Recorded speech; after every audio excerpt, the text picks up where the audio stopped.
Good afternoon. It is with great pleasure that I introduce Andrew Lee and the team from the University of Sydney.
You have 1 minute left in your presentation, Sarah.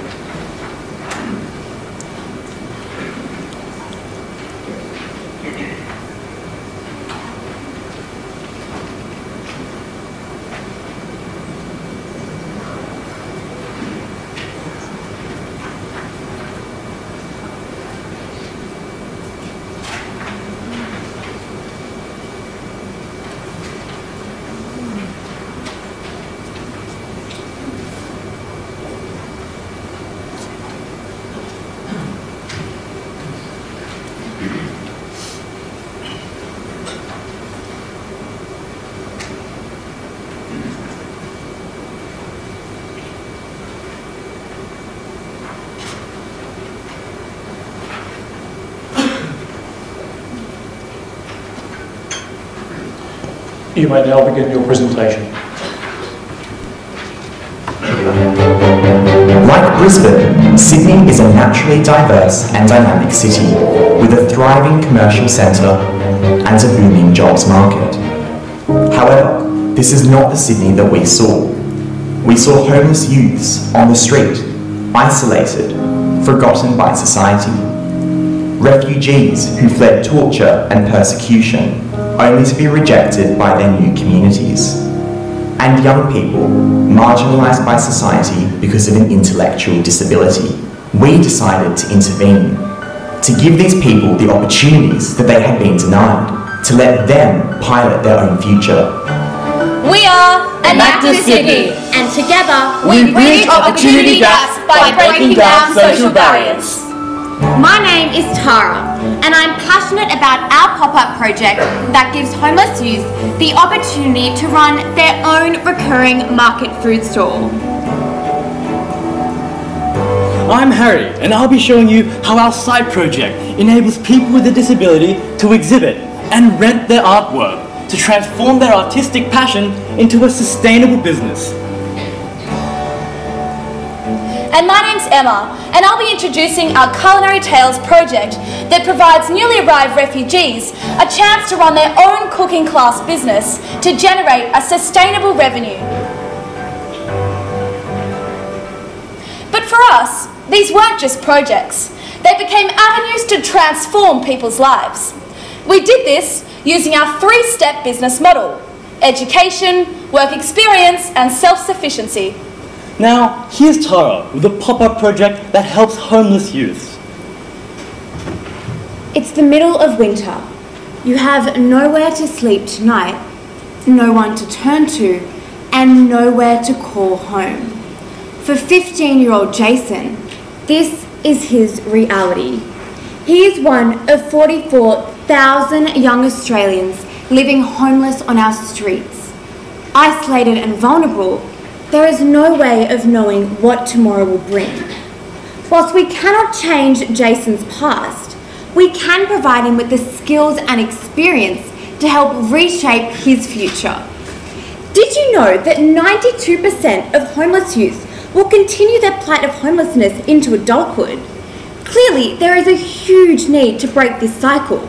Though we found that money only provided a short-term solution, and to have a long-term impact, we had to intervene early. So, what was our solution?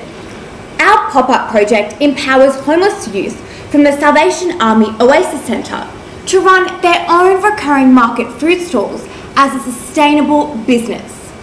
To achieve this, we applied our three-step business model. First, through education. University of Sydney lecturers taught marketing, hospitality and financial skills in our weekend workshops.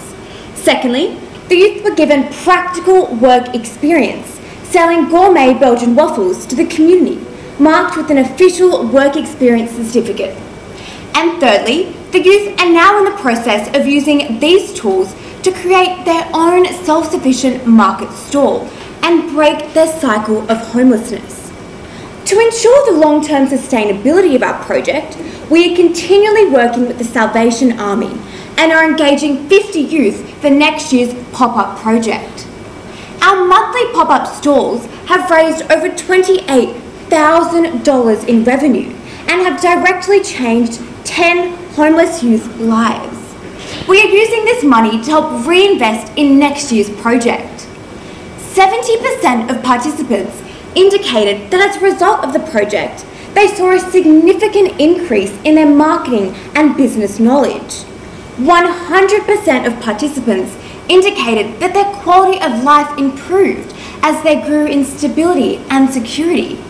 But more importantly, 70% of our participants indicated that they had grown in the skills and confidence to break their cycle of homelessness through starting their own business. Before, they were isolated, ignored, and uncertain about their futures.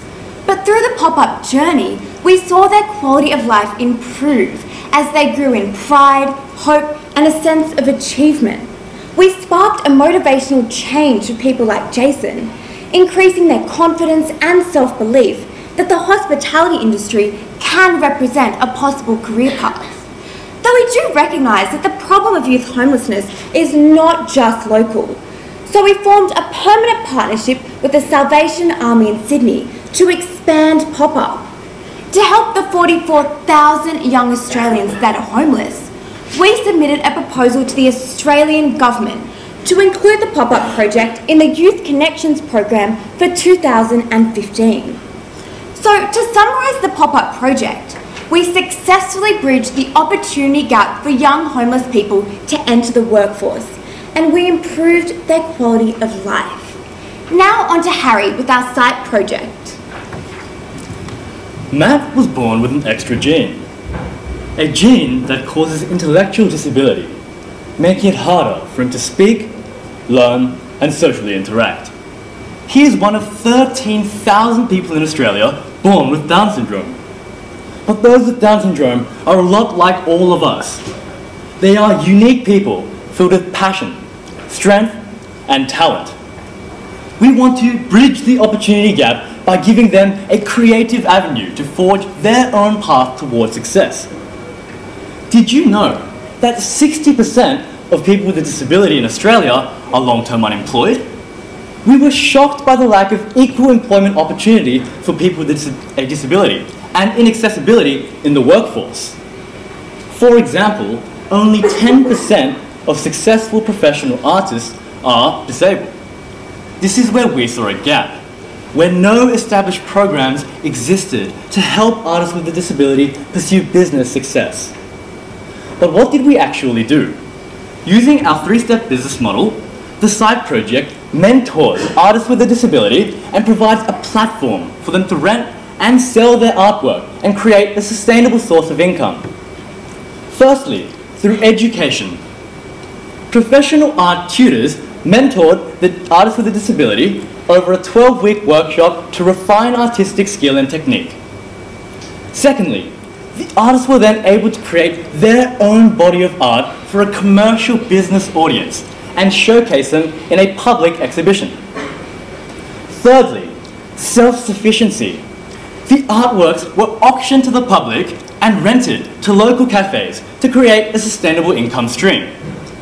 To be sustainable in the future, the side project has been included as a permanent part of the Sydney College of the Arts extracurricular program, and already 20 new artists have been enrolled for 2015. The side project has raised a total of over $31,000 in revenue, but side success can be seen in the 32 artworks that have been sold and rented throughout the program. We've helped improve the standard of living for 12 artists with a disability and are proud that 100% of these artists are successfully using this training to commercialize their own art portfolio and personal brand. Matt has sold 5 artworks already, with another 3 just finishing their rent rotation at the Well Connections Cafe. Seeing his own work hung up in a communal area, Matt has never been so proud and happy. The side project has directly improved Matt's quality of life.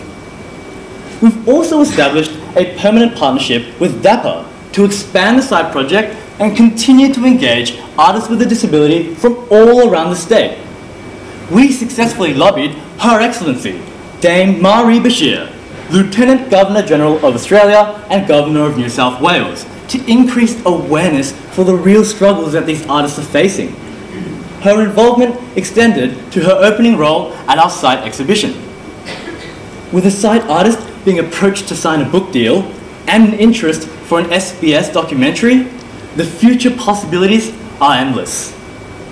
We've successfully bridged the opportunity gap for people with a disability to enter the workforce and have improved their quality of life by helping them build a sustainable future. Now, on to Emma with the Culinary Tales project.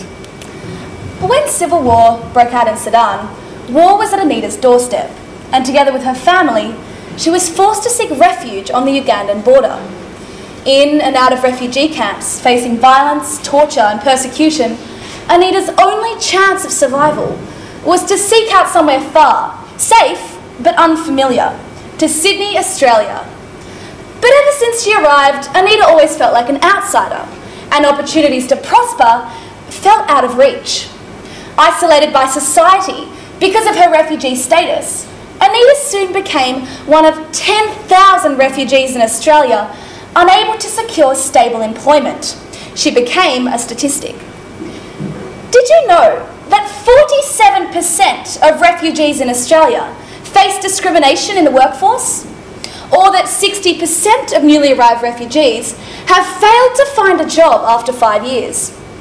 We were confronted by these statistics, and our solution was Culinary Tales, that provides newly arrived refugees a platform to share their personal journey to Australia by running their own cooking classes to generate a sustainable revenue.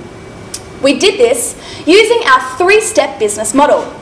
Firstly, through education, we taught newly arrived refugees food safety, brand management and financial planning skills. Then, in our next step, we gave them the opportunity to apply these skills in a practical work environment through paid employment. This included leading cultural food tours around outer regions of Sydney to build confidence around large audiences. It also included partnering with the City of Sydney for paid employment on board mobile gourmet food trucks, serving and preparing food in a high-pressure environment. The third step is self-sufficiency. By taking charge of the classes, from deciding on the recipes, the pricing and the branding, the refugees were able to use this platform to build their own business and create a sustainable revenue stream. However, the true sustainability of the project can be seen in its future plans for past participants to come back and mentor future Culinary Tales refugees and run the classes themselves. Culinary Tales has directly improved the lives of 184 people. Through our classes, we have also generated $100,000 in revenues. As a result of the classes, all of our participants are now running their own independent catering businesses. However, it was the response from the community that was phenomenal. For example, 70% of our customers changed their social perceptions about refugees just from their experience in a Culinary Tales cooking class. We also sparked social debate through over 2.7 million media impressions in major News Limited and Fairfax newspapers. This was around the refugee plight in Australia. We've also been approached by SBS for a Culinary Tales documentary. We are still selling out our weekly classes 5 months in advance, thanks to our strong partnership with online advertising giant Groupon. However, it's not just about the numbers, it's about the individual lives that we've changed. For the first time since coming to Australia, people came to listen to Anita, to hear her journey, to hear her voice. Culinary Tales has directly improved Anita's quality of life. Anita is currently pursuing a diploma of food technology at TAFE and has been offered full-time employment on a City of Sydney mobile gourmet food truck.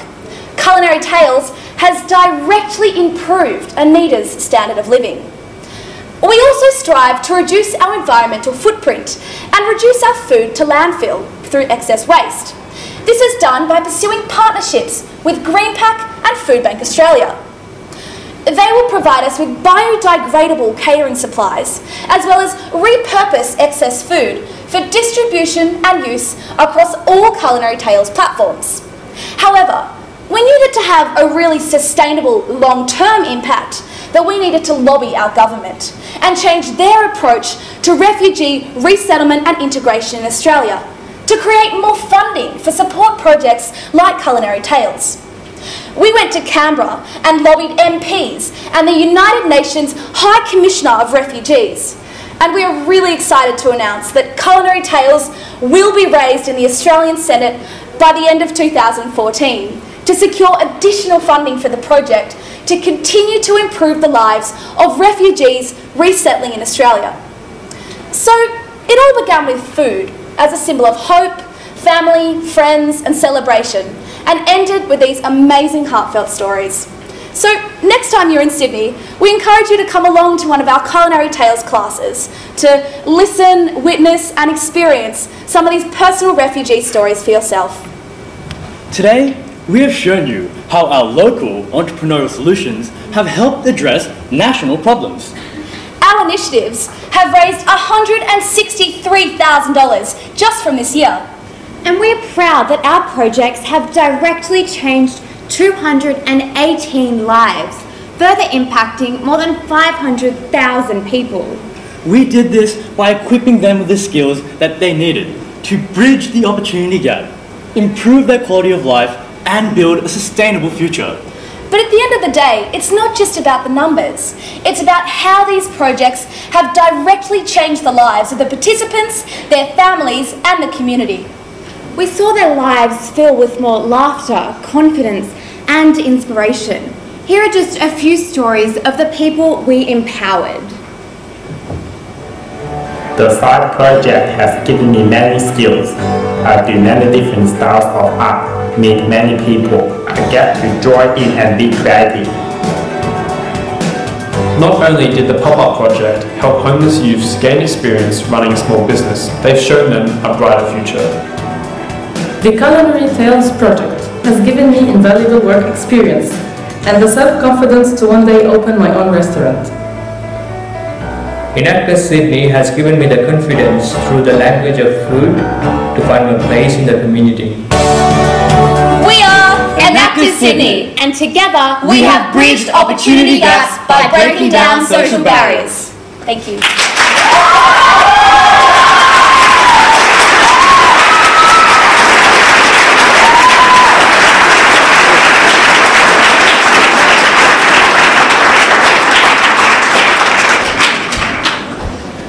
We will now begin the question and answer period.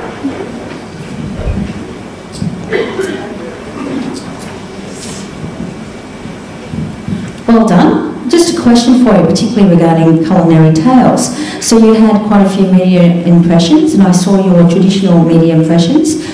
Did you leverage from the opportunity to give your participants a voice online, in particular, sharing on YouTube or social platforms so they can share content? We all need to eat, and from personal experience I can tell you, sharing what you put on the dinner table every night is very powerful. Did you find an opportunity to share those messages online? Absolutely. I mean, one of the platforms we used, for example, is Instagram, and we were able to teach the refugees how to use this, and encourage them to take creative pictures of what they were doing. And we also nurtured this into the training, where we said that this is a way to commercialise their business and really create their unique personal brand. So we were able to incorporate social media to do that. Congratulations to you for a great presentation, also your very loud fan club. My question relates to the pop-up project. Can you clarify for me how many pop-up projects you had? Where were they? I think we saw one image where there was a marquee in a park, so I'll be interested in how many were in urban centres, and how many people were homeless that are now not homeless as a result or an outcome. Well, as a pilot project, we've only had 6 pop-up monthly stores so far, and they were at the North Sydney Community Centre, which stemmed from our partnership with this centre. Though as we expand, we really are confident that we'll be able to have more regular stores in the future. And whether we've seen people break the cycle of homelessness, well, as I mentioned, we're in the pilot stage at the moment, but we're now working with the youth to become more self-sufficient, and a few of the youth are actually really excited to create their new store in the upcoming summer. So we're really looking forward for them to be able to increase their standard of living and break the cycle of homelessness, and we're working with them a lot at the moment to do that.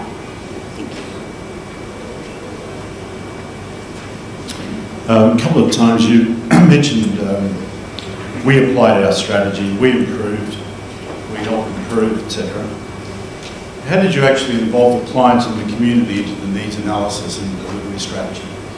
So part of the needs analysis was built into our business model. So when we looked at kind of how we were going to measure everything, firstly we looked at how we'd measure everything with the participants and everyone directly impacted, and then our indirectly impacted. So using both, we use qualitative methods such as our surveys, feedback sessions, as well as focus groups, and we were able to do this with both, for example, participants and customers. And being able to collate these results, it was great to see both the difference as well as the improvements from before and afterwards. And we've also been generating quite a lot of response after our workshops and after our stalls and things, and we've been able to use those as tangible results as well on really seeing the impact on the community of our projects.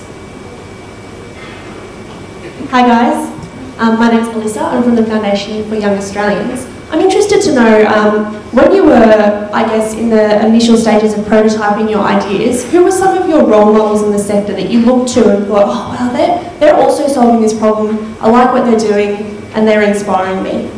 For us, I think we're all really inspired by individual stories. So, I mean, when we looked for role models in the sector, we looked for businesses that had started as one person and were now giant organisations, and who had built them up from the ground themselves. But I mean, from us being kind of personally touched by, for example, the refugees and the homeless youth, we were able to use them as inspiration and motivation, because we saw that they wanted to move beyond their circumstances. We were able to ingrain that to the teaching methods, and it's been great to really see the results from that. Excellent. So are you able to hone in on, for me though, in particular around, did you do a bit of an analysis of the landscape on who's working in this space at the moment, and also trying to solve these problems, and what are they doing? Sure, yeah, absolutely. When we looked at organisations to partner with, so for example, when we were looking at Oasis, we were also looking at youth off the streets. So we realised that in order to have the greatest impact, we needed to partner with community organisations that were already there. And by doing this at the moment, we're working them into our projects so we can expand them. For example, in Canberra for the site project, Belconnen Arts Centre actually runs something similar and it's government funded. So what we're doing is connecting with them to provide them with our business model and really replicate it there. So it really goes to show that when we do kind of, bundle together, we do have the greatest impact. Excellent, thank you. Your time has now expired. Judges, would you join me in thanking the University of Sydney?